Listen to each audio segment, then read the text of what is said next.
पुढच्या पॉइंटकडे जाऊया. पुढचा पॉइंट काय आहे लिहू शकता, दुर्मिळ रक्तगट, रेअर ब्लड ग्रुप्स. जगातला सर्वात दुर्मिळ रक्तगट कोणता आहे बरं? भारतातला सर्वात दुर्मिळ रक्तगट कोणता आहे? जगातला सर्वात दुर्मिळ रक्तगट जो आहे तो कोणता आहे बरं? तो ए पॉझिटिव्ह, ओ निगेटिव्ह तसा काही नाहीये. त्या रक्तगटाचं नाव काय आहे बरं? Golden blood group. या रक्तगटाचा शोध कोणत्या देशात लागला होता? 1961 मध्ये. ओके. ऑस्ट्रेलियाचं जे सरकार आहे त्याचा शास्त्रज्ञांचा एक गट होता, तो ऑस्ट्रेलियामध्ये जे आदिवासी आहेत त्यांच्यावर संशोधन करत होता. आणि तो जो संशोधन गट आहे, रिसर्च ग्रुप आहे, त्यांनी तिकडे जाऊन काही ऑस्ट्रेलियाच्या आदिवासींचा रक्ताचा नमुना घेतला. तर त्याचा शोध जो आहे तो एका व्यक्तीने नाही लावलेला आहे, group of scientist in Australia त्यांनी लावलेला आहे. आता ऑस्ट्रेलियामध्ये काही आदिवासी आहेत, ॲबोरिजिनल्स किंवा ट्रायबल्स आहेत, त्यांचं रक्त चेक करायला घेतलं की यांचं रक्त कसं असतं जरा अभ्यास करूया. 1961 मध्ये, आता 51 वर्ष झाली त्याला. तर त्यांचा रक्तगट कोणता आहे तो आधी समजून घेण्यासाठी शास्त्रज्ञांनी त्याच्या रक्तामध्ये कोणते अँटीजन अँटीबॉडी आहे ते पाहायला सुरुवात केली. ए वाले, बी वाले, ए बी वाले, ओ वाले.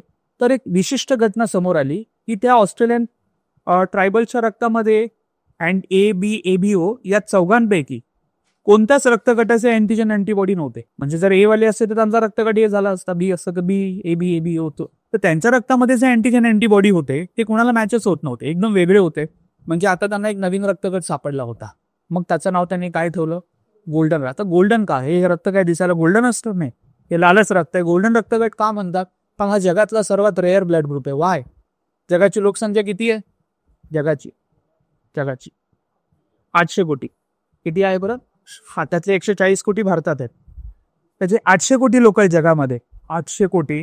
त्यापैकी जगामध्ये फक्त 50 लोक आहेत ज्यांचा रक्तगट गोल्डन रक्तगट.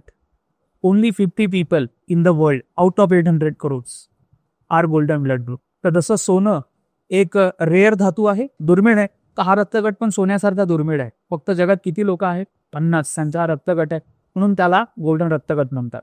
हा रक्तगट ऑस्ट्रेलियाच्या शास्त्रज्ञांनी शोधला 1961 मध्ये.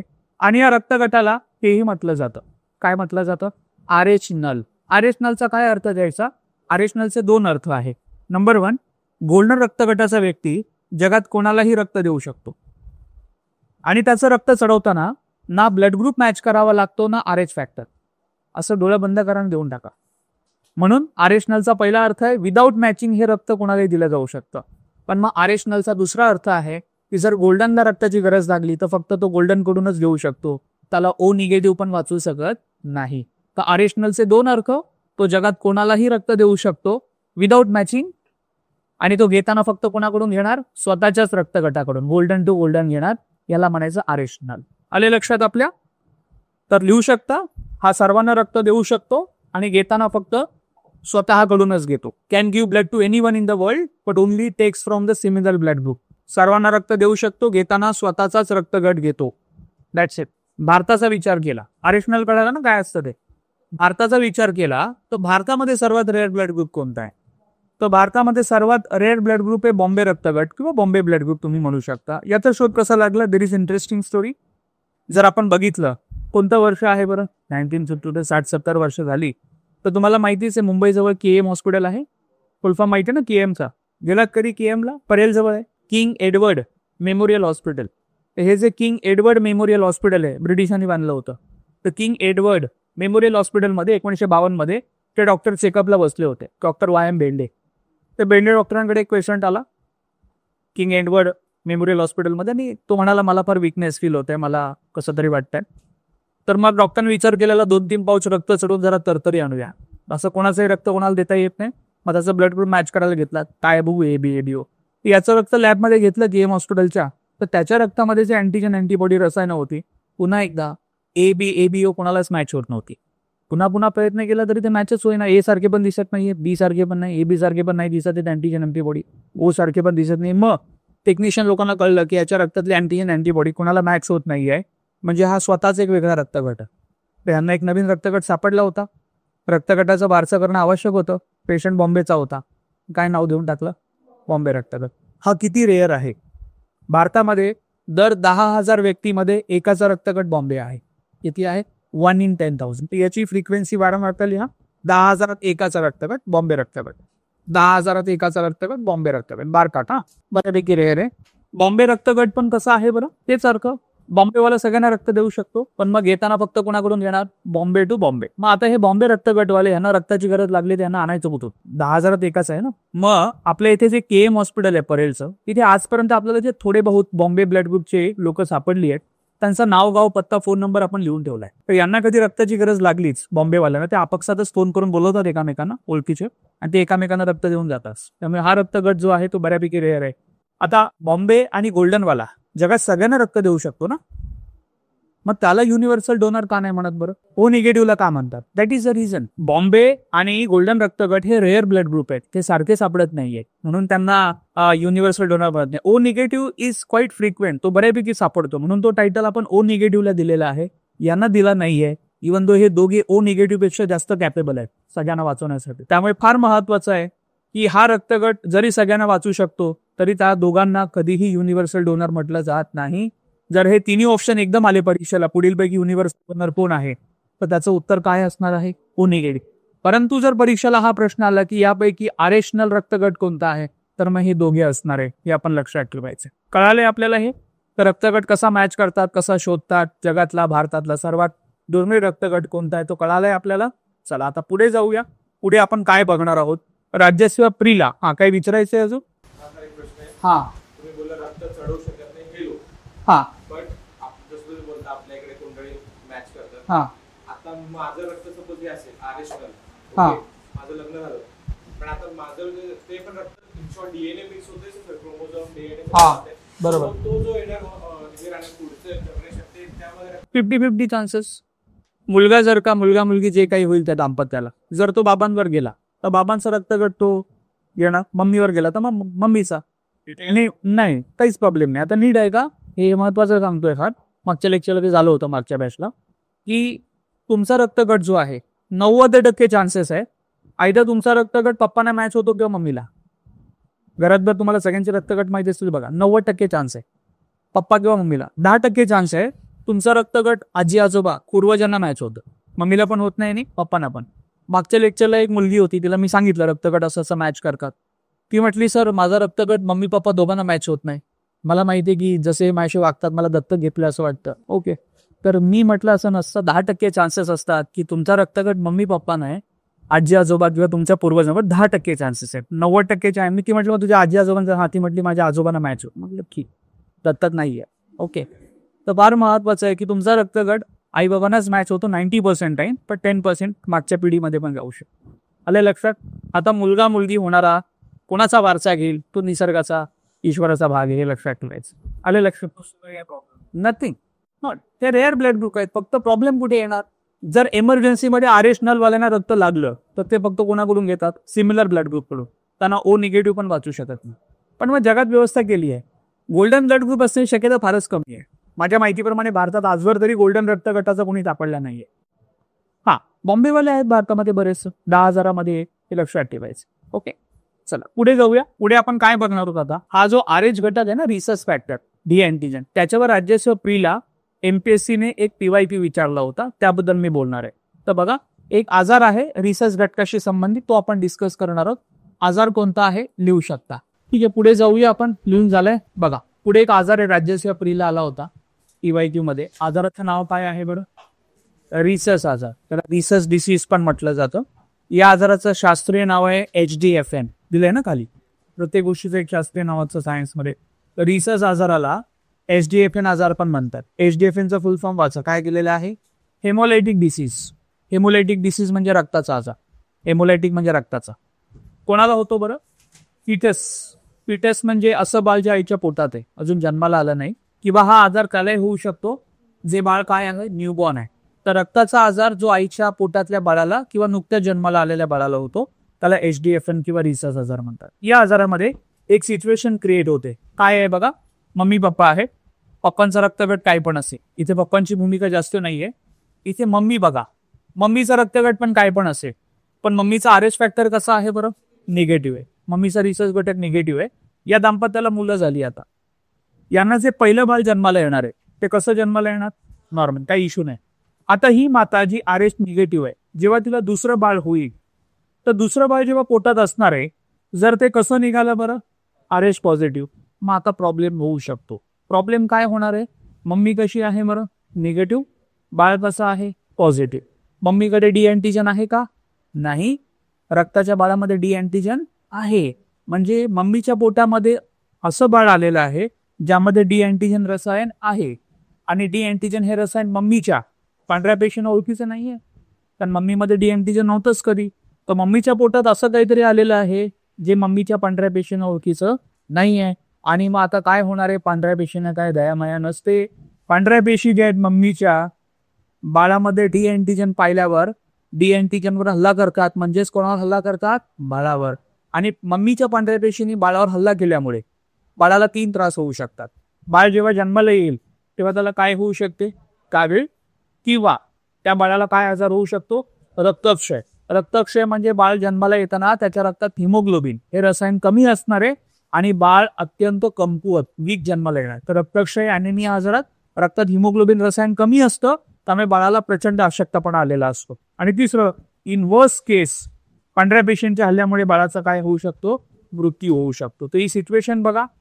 मम्मी पप्पा आहे, मम्मी निगेटिव्ह आहे, यांना लग्न झालं, मम्मीला दुसरं बाळ झालं. दुसरं बाळ कसं होतं? पॉझिटिव्ह. त्यामध्ये डी अँटीजन आहे, मम्मीकडे नाहीये. तर मम्मीच्या पांढऱ्या पेशीने बाळावर काय केला? हल्ला केला आणि बाळाला 3 त्रास घडून आणले. एक ॲज आय मेन्शन कावीळ किंवा रक्तक्षय किंवा वर्स्ट केस मृत्यू. आता का हा आजार कॉमन आहे का? पहिली गोष्ट कॉमन नाही आहे. पण हा आजार व्हायला मम्मी कशी पाहिजे? आणि भारतात फक्त 7% लोकच निगेटिव्ह आहे. मॅक्झिमम कसे आहेत? पॉझिटिव्ह आहे.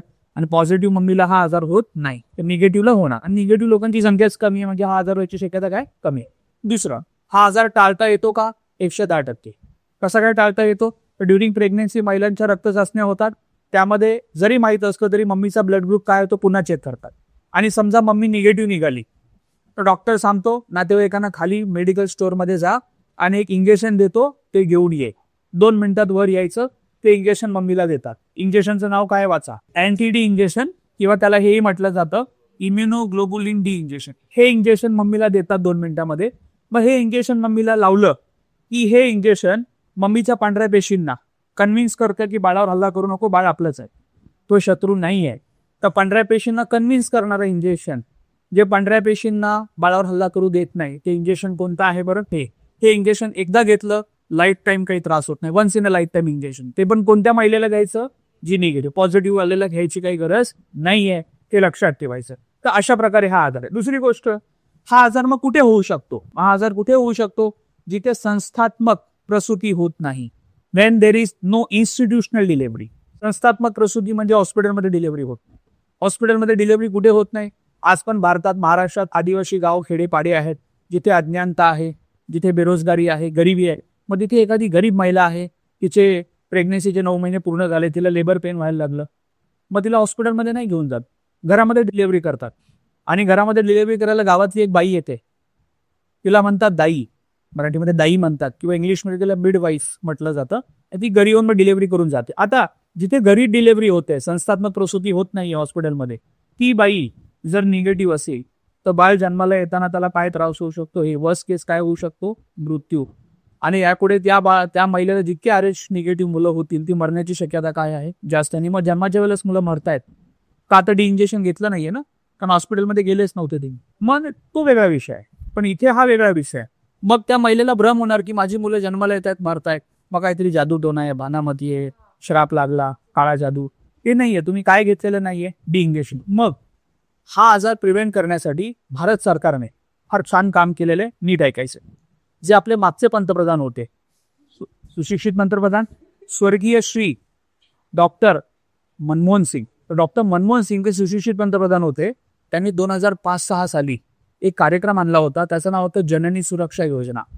तर जननी सुरक्षा योजनेअंतर्गत कोणत्याही महिलेने सरकारी हॉस्पिटलमध्ये जाऊन डिलिव्हरी केली तर डिलिव्हरी मोफत करतात, प्लस तिला जाताना 6,000 रुपयाचं बक्षीस देतात, इन्सेंटिव्ह देतात. तर आता पैसे का ठेवलेत? तर पैशाचं प्रलोभन दिल्याशिवाय भारतीय लोक काही करत नाहीत. प्रलोभन द्यायचं 6,000 रुपयाचं, गर्भवती मातेला हॉस्पिटलपर्यंत आणायचं, ब्लड ग्रुप चेक करायचा, निगेटिव्ह निघाली की 2 मिनिटात इंजेक्शन देऊन टाकायचं आणि बाळाच्या आईचे प्राण वाचवायचे. हा त्याच्या मागचा शुद्ध हेतू आहे. त्यामुळे ही योजना 2005-06 साली जननी सुरक्षा योजना ती मनमोहन सिंगांनी चालू केली होती. थँक गॉड अजूनही योजना सरकारने बंद केली नाहीये, ती चालू आहे. आणि अशा प्रकारे आपण हा आजार बऱ्यापैकी प्रिव्हेंट करतो आहे. हा आजार एमपीएससीने विचारला हो. आजार कळालाय तुम्हाला? काही प्रश्न विचारायचा आहे? हा प्रश्न मला अपेक्षित आहे. माझा तुम्हाला प्रश्न आहे, स्पेसिफिकली मी इथे काय केलेलं आहे की हा आजार कोणत्या बाळाला होतो बरं? सेकंड बेबीला. सपोज आईच्या पोटामध्ये जे पहिलं बाळ आहे ते RH पॉझिटिव्ह निघालं तर काय होईल सांगा आता. कारण मी ते स्पेसिफिकली काय सांगितलंय, सेकंड बेबी ना. फर्स्ट बेबी जो मम्मीच्या पोटात आहे तो जर RH पॉझिटिव्ह निघाला तर मग हा आजार होईल का? कारण सेम सिच्युएशन क्रिएट होते ना. मम्मी निगेटिव्ह आहे, बाळ पॉझिटिव्ह आहे. बघा आता जर पहिलं बाळ RH पॉझिटिव्ह असेल तर त्याला हा आजार होणार का, रिसाच आजार? त्याचं उत्तर आहे नाही होणार. म्हणून सिच्युएशन तर सेम आहे ना. त्याचं असं आहे की जेव्हा RH निगेटिव्हला पहिलं बाळ राहतं मम्मीला या पोटामध्ये, तर जेव्हा पहिलं बाळ या मम्मीला राहतं तर पांढऱ्या पेशींना कळायला मम्मीच्या की पोटामध्ये RH पॉझिटिव्ह म्हणजे डी अँटीजन आलंय हे कळायला उशीर लागतो. म्हणजे फार पांढऱ्या पेशी पहिल्या डिलिव्हरीच्या वेळेला थोडे सुस्तावलेल्या असतात. त्यांना हे कळायला की पोटामध्ये डी अँटीजन आलाय बाळामध्ये आणि आपल्याला त्याला हल्ला करायचा आहे बाळावर, तर ऑलमोस्ट 9व्या महिन्याच्या शेवटच्या आठवड्यामध्ये कळतं पांढऱ्या पेशीने. आणि पांढऱ्या पेशीने हल्ला करेपर्यंत बाळ डिलिव्हरी होऊन निघून जातं. तर पहिल्या डिलिव्हरीमध्ये जर बाळ RH पॉझिटिव्ह असेल, सिच्युएशन सेमच आहे, पण पहिल्या डिलिव्हरीमध्ये आपण हा अनुभव घेतलाय की पांढऱ्या पेशींना कळायला की बाळावर हल्ला करायचा आहे, उशीर लागतो, तोपर्यंत बाळ जे आहे ते निघून जातं. आपला अनुभव आहे तो, जितका आपण रिसर्च केलाय. पण मग पांढऱ्या पेशी म्हणतात आत्ता सुटला, पुढच्या वेळेला सोडणार नाही. आणि त्यामुळे दुसरं बाळ जर आता RH पॉझिटिव्ह निघालं तर पहिल्या अपयशामधून पांढऱ्या पेशीने धडा घेतलेला आहे की याच्यावर आधीच आपल्याला हल्ला करायचा आहे. त्यामुळे हा आजार फक्त कितव्या बाळाला होतो? दुसऱ्या आणि त्याच्या पुढच्या. पण पहिल्या बाळाला हा आजार होत नाही, कारण पहिला बाळ जरी RH पॉझिटिव्ह आलं तरी त्या डिलिव्हरीमध्ये पांढऱ्या पेशींना उमजायला की हल्ला करायचा आहे, वेळ लागतो आणि तोपर्यंत बेबी डिलिव्हर होऊन निघून जातो. तर स्पेसिफिकली हा आजार दुसऱ्या बाळासाठी आहे, हे आपण लक्षात ठेवायचं. हे कळालंय आपल्याला? आजार क्लिअर आहे? काही प्रश्न विचारायचे अजून? संस्थात्मक प्रसूती, इन्स्टिट्यूशनल डिलिव्हरी हा चांगला मुद्दा आहे. त्याला प्रोत्साहन देण्यासाठी 6,000 रुपये मला वाटतं कमी आहे. मला वाटतं त्याच्यासाठी पैसे वाढवायला पाहिजे. एक बाळ जे असतं त्याचे पहिले 3 महिने फार क्रिटिकल असतात. त्याला वेळेवर दूध देणं, त्याला अजून काही सप्लिमेंट्स देणं, ते सॅरलॅकचे पावडर वगैरे येतात, मम्मीला स्वतःला पोषण देणं हे आवश्यक आहे. तर मला वाटतं जितके गर्भवती माता आहेत त्यांनी जर का सरकारी हॉस्पिटल डिलिव्हरी केली त्यांना किमान 25,000 रुपये द्यायला पाहिजे. म्हणजे पहिले 3 महिने ते स्वतःचा खर्च उचलतील, जेवण चांगलं घेतील, बाळालाही चांगलं मिळेल. आणि जन्मलेली बाळं लगेच मरतात पण भारतामध्ये, त्याला बाळ मृत्यू दर म्हणतात ना, दॅट इन्फॅन्ट मॉर्टॅलिटी रेट, तो कमी करायचा असेल तर महिलांना डिलिव्हरीच्या वेळेला जे पोषण मिळायला पाहिजे, जेवण वगैरे, पैशाची हेल्प किंवा मग बाळाला जे काही मिळायला पाहिजे ते आपण थोडंसं 6,000 काय केलं पाहिजे, वाढवलं पाहिजे. 25,000 पण आला पाहिजे. पण सध्या लाडक्या बहिणींना 1,500 रुपये पर महिने मिळत आहेत, त्यामुळे सध्या बहिणी काही जे आहे ते 25,000 रुपये मागायला तयार नाही आहेत, ते लक्षात ठेवायचं. खैर, पुढे जाऊया आपण. आजार कळालाय? हा नाही, आता फार महत्वाचं, पप्पा पॉझिटिव्ह असेल, मम्मी निगेटिव्ह असेल, लग्न झालं काही इश्यू नाहीये. फक्त मम्मीला डिलिव्हरीच्या वेळेला कोणतं इंजेक्शन द्यायचं, विषय संपला. याच्यामध्ये लग्नाचा काही प्रॉब्लेम नाहीये. त्यामुळे आणि आपल्या इथे कुठे रक्तगट विचारतात लग्न करताना, आणि असला जरी पॉझिटिव्ह निगेटिव्ह काय प्रॉब्लेम आहे, तो प्रश्नाचं उत्तर मी दिलं ना. आता तुम्हाला सांगितलं पण सेम ब्लड ग्रुप असेल, कोण कोणाला रक्त देऊ शकतो, नाही देऊ शकतो. आणि ब्लड ग्रुप जरी वेगळा असला मम्मी तरी काही प्रॉब्लेम नाही. हे इंजेक्शन 2 मिनिटाचं काम आहे, फक्त हे देऊन टाकायचं, मम्मीला बाळाला काही त्रास होत नाही. आले लक्षात आपल्या? तर आपल्या इथे जे समज त्यापेक्षा गैरसमज जास्त आहेत. आणि मी नेहमी सांगितलं ते मेसेज आपल्या व्हॉट्सअप फॅमिली ग्रुपमध्ये येत असतात, त्यांना तुम्ही थोडं दुर्लक्ष करा. फक्त रक्तगटावरून कोणाचे जीन्स डॉमिनंट आहे सांगता येत नाही. मे बी रक्तगट मम्मीचा असेल पण बाकी बाळ दिसायला पूर्ण बाबांसारखं आहे, डोळे, केस, की मग बाबांचे आहेत ना डॉमिनंट. नुसतं रक्तगट मॅच झाला म्हणजे बापांचे धीस तुम्ही जास्त घेतले असं नाही म्हणता येणार. सगळंच बघावं लागेल की काय काय काय काय दिसतंय ते, मॅच होत आहे ते. ओके, ठीक आहे. कोणाचाही डॉमिनंट जीन्स असो, काय करायचं, बाळ चांगलं निघालं म्हणजे बरं. शिक्षण वगैरे व्यवस्थित घेतलं, करिअर केलं, कुठे पोलीस स्टेशन कोर्टाबिटाची पायरी नाही चढलं, दॅट्स इट. कुसू हे आजकाल बाळा मम्मी पप्पांपेक्षा मग पूर्वजांवर पण जातात, आजी आजोबा, मग काय बोलणार. बघा, मानवी रक्ताची माहिती आपण कंप्लीट केलेली आहे. आता आपण रक्ताभिसरण संस्थेमधला दुसरा घटक बघणार आहोत. रक्तांना शरीरामध्ये वाहण्यासाठी, रक्ताला शरीरात वाहण्यासाठी कशाची गरज असते? रक्तवाहिन्या, ब्लड वेसल्स. आता बघा, PYQ मध्ये आलेला प्रश्न आहे की आपल्या शरीरात ज्या रक्तवाहिन्या आहेत त्यांची लांबी किती असते? What is the length of human blood vessels? तर आपल्या रक्तवाहिन्यांची एकूण लांबी किती असते? 97,000 किलोमीटर. तुमच्या शरीरात जितक्या रक्तवाहिन्या त्या कापून काढल्या आणि एकाला एक अटॅच करत गेलो तर ते किती अंतर कापतील? 97,000 किलोमीटर. म्हणजे काय? तर तुमच्या शरीरात इतक्या रक्तवाहिन्या आहेत की त्या पृथ्वीला 2 परिक्रमा पूर्ण करू शकतात. खाण्याला नाही म्हणत आहे आम्ही. पृथ्वीला 2 चक्रा लागतील इतक्या रक्तवाहिन्या तुमच्या शरीरात आहे. तर या 5-6 फुटाच्या शरीरात तुम्ही इतकं मोठं नेटवर्क घेऊन फिरताय, हे कधी जाणवलं का तुम्हाला? म्हणजे इतक्या लहान शरीरामध्ये इतक्या मोठ्या रक्तवाहिन्या लावणारा काय लाजवाब असेल. कोणी लावल्या त्या रक्तवाहिन्या? ईश्वराने. More you study science, more you believe in God. हे लक्षात ठेवायचं आहे. त्यामुळे आपल्याला विसरता कामा नये की आपल्या शरीरामध्ये 97,000 किलोमीटर लांबीच्या रक्तवाहिन्या असतात. PYQ मध्ये आलेला प्रश्न आहे. आता आपल्या शरीरामध्ये 3 प्रकारच्या रक्तवाहिन्या असतात. पहिल्या कोणत्या असतात बरं? धमनी किंवा रोहिणी. त्यांना काय म्हटलं जातं? आर्टरीज. पुढे काय असतात? नीला किंवा शिरा, यांना आपण वेन्स म्हणतो. आणि तिसऱ्या असतात केशिका, किंवा काही जण त्याला हे पण म्हणतात या रक्तवाहिन्यांना, काय म्हणतात? केशवाहिन्या. इंग्लिशमध्ये आपण त्यांना कॅपिलरीज असं म्हणतो. तर नीट आहे का? आपल्या शरीरात 97,000 किलोमीटरच्या रक्तवाहिन्या आहेत. सगळ्या रक्तवाहिन्या 3 गटात मोडतात. काहींना धमनी रोहिणी म्हणतात, काहींना लीला शिरा, काहींना केशिका किंवा केशवाहिन्या. तिन्ही रक्तवाहिन्या काय कार्य करतात ते मी शिकवणार आहे. तत्पूर्वी हे लिहून घ्या. रक्तवाहिन्या आणि त्यांची सुरुवात आपण करतोय प्रकाराने. टाइप्स. 3 टाइप्स असतात रक्तवाहिन्यांचे. लिहून टाका, मग डिस्कस करूया. आता या तिन्ही रक्तवाहिन्या कशा प्रकारे कार्य करतात हे मी बोर्डावर लिहिणार आहे. तिन्ही रक्तवाहिन्यांचं कार्य आपण बघूया. रक्तवाहिन्या आपल्या शरीरामध्ये रक्त कॅरी करतात. तर रक्तवाहिन्यांचं कार्य काय आहे ते आपण आता बघूया. Okay, done. बघ, आपल्या शरीरामध्ये 3 प्रकारच्या रक्तवाहिन्या असतात. धमनी रोहिणी, नीलाशिरा किंवा केशिका, केशवाहिन्या. तिन्ही रक्तवाहिन्या कसं काम करतात हे समजून घ्यायचं असेल तर आपलं शरीर कसं काम करतं समजून घ्या, मग हे लगेच कळेल तुम्हाला. आपल्या शरीरामध्ये जितके पण अवयव आहेत त्यांना काम करायला 3 गोष्टी लागतात. सगळं शरीर 3 गोष्टींवर टिकलेलं आहे. नंबर 1 आहे रक्त, दुसरा आहे पाणी, तिसरा आहे ऑक्सिजन. तर रक्त कशावर? बघ, रक्त, पाणी, ऑक्सिजन या तिघांशिवाय शरीर काम करेल का? नाही. आता रक्त आणि ऑक्सिजन जरा बाजूला काढूया. पाणी आपण पितोच आहे. रोज किती पाणी प्यायचं सांगितलं मी? 5-7 लिटर. कशाला? पाण्याची टाकी आहे. 2.5 ते 3 लिटर ना, 2.5 ते 3 लिटर पाणी प्यायचं असतं रोज. तर पाणी आपण पितोच आहे. आता रक्त आणि ऑक्सिजन शरीरामध्ये कसं फिरतं इथे आपण पाहूया. तर नीट बघायचं. आपल्या शरीराला रक्त आणि ऑक्सिजन हवं आहे. आपण श्वास घेतो. श्वास घेतला की काय घेतो? ऑक्सिजन. मग ऑक्सिजन घेतला की कुठे जातो? इथे. इथे काय असतात? फुफ्फुस, लांब. फुफ्फुसांमध्ये ऑक्सिजन जातो.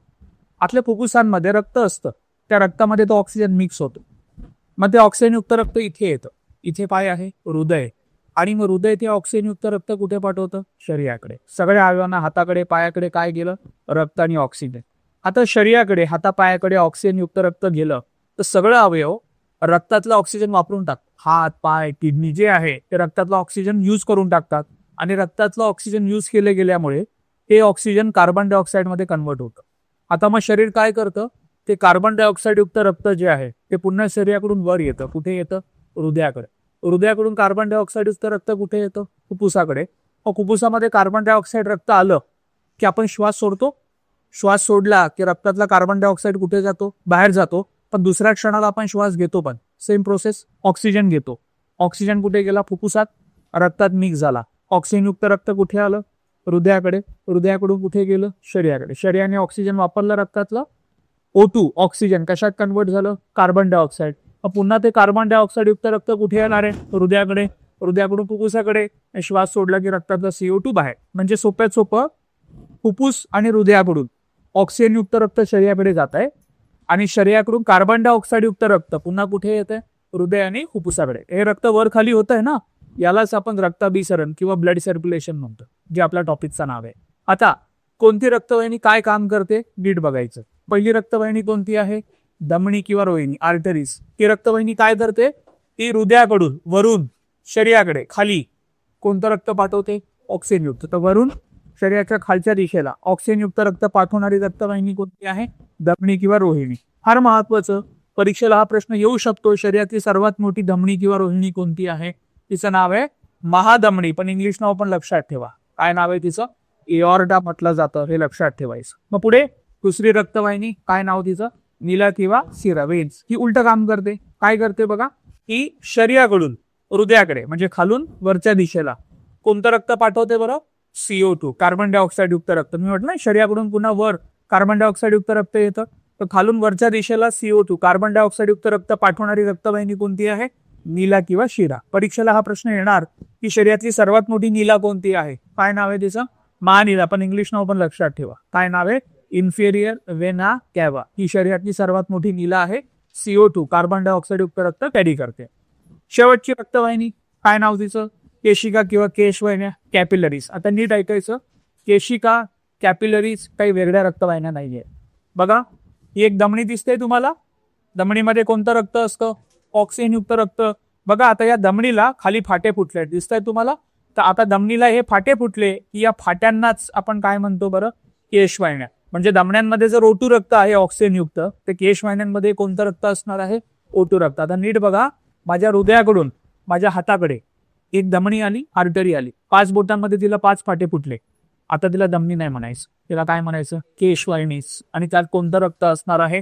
ऑक्सिजन युक्त. तर धमन्यांनाच पुढे फाटे फुटले की त्या फाट्यांनाच केशवाहिन्या तर कॅपिलरीज म्हटलं जातं. कारण धमनीच O2 रक्त कॅरी करते, तर केशवाहिन्या पण O2 रक्तच कॅरी करणारे, हे लक्षात ठेवायचं. आता नंबर 1, इथे मी जो रक्तवाहिन्याचा क्रम दिलेला आहे तो असाच दिलेला नाहीये. त्याच्या मागे कारण आहे, धमनी किंवा रोहिणी ही जी रक्तवाहिनी आहे ही ब्रॉड असते.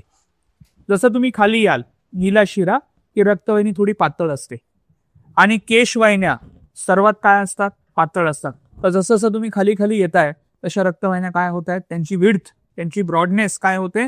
कमी होते. तर सर्वात पातळ रक्तवाहिन्या, कमी रुंदीच्या रक्तवाहिन्या कोणत्या असतात? केशिका. आणि सर्वात ब्रॉड, जास्त मोठ्या रक्तवाहिन्या कोणत्या असतात? धमनी. तर जसं जसं खाली याल तसा तसा रक्तवाहिन्यांचा जो आहे आकार काय होतोय? कमी कमी कमी कमी होत जातोय, हे लक्षात ठेवायचं.